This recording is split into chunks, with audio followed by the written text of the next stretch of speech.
Chef Anthony here at the Robinson Experience Center, Don's Appliances. We are gonna make the best latte macchiato in 3 easy steps. So thank you, Bosch Coffee Maker. This is the one we're working on today. So we're just gonna, step 1, we're gonna go right to espresso macchiato, but we're gonna do latte macchiato right here. Water's already in, milk's already in. Step 2, we'll hit start. And a latte macchiato, guys, we're gonna get frothed milk. We're gonna get the froth on the top, and then we're gonna get some good coffee in the center. So, prepare to be amazed.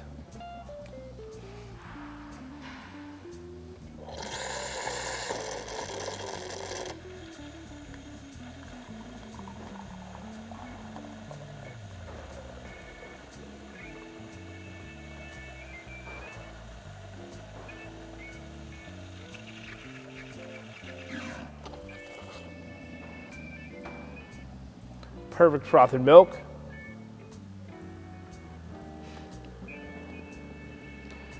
Coffee's going in right now. Very nice. Look at that.